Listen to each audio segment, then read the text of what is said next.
Hey guys! இன்னைக்கு நம்ம எத பத்தி பார்க்க போறோம் அப்படின்னு பார்த்தீங்கன்னா, யூஸ் எஃபெக்ட்க்கும், யூஸ் மெமோக்கும் உண்டான டிஃபரன்ஸ் என்ன அப்படின்றத பத்தி தான் வந்து பார்க்க போறோம். ஃபர்ஸ்ட் வந்து யூஸ் எஃபெக்ட்டோட பர்ப்பஸ் என்ன அப்படின்னு பார்த்தீங்கன்னா, சைட் எஃபெக்ட்ஸ்.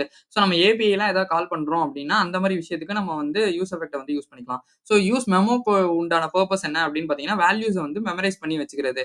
ஸோ இதுதான் வந்து 2த்துக்கான பர்ப்பஸ். செகண்ட் வந்து ட்ரிகர்ஸ். ஸோ ட்ரிகர்ஸ்ல வந்து என்ன ஆகும் அப்படின்னு பார்த்தீங்கன்னா, யூஸ் எஃபெக்ட் வந்து எவ்ரி ரெண்டர் வந்து எப்பவுமே வந்து ரன் ஆயிட்டே இருக்கும். ஸோ இதே யூஸ் மெமோ பார்த்தீங்க அப்படின்னா வந்து ஒன்லி அதோட டிபெண்டன்சிஸ் ஏதாச்சும் சேஞ்ச் ஆனுச்சு அப்படின்னா மட்டும் தான் அது வந்து ரீகம்ப்யூட் ஆகும். யூஸ் எஃபெக்ட் மாரி எப்பவுமே வந்து ரெண்டர் ஆயிட்டே இருக்காது. தேர்ட் விஷயம் என்ன அப்படின்னு பார்த்தீங்கன்னா, ரிட்டர்ன் வேல்யூ. ஸோ இந்த ரிட்டர்ன் வேல்யூல யூஸ் எஃபெக்ட் வந்து நம்ம எப்பவுமே வந்து வேல்யூ வந்து ரிட்டர்னே பண்ணாது.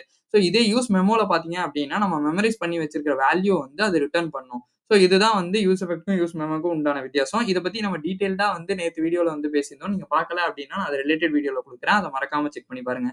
இந்த வீடியோ உங்களுக்கு பிடிச்சிருந்தா லைக் பண்ணுங்க, ஷேர் பண்ணுங்க, சப்ஸ்கிரைப் பண்ண மறந்துடாதீங்க. தேங்க் யூ ஃபார் வாட்சிங் திஸ் வீடியோ.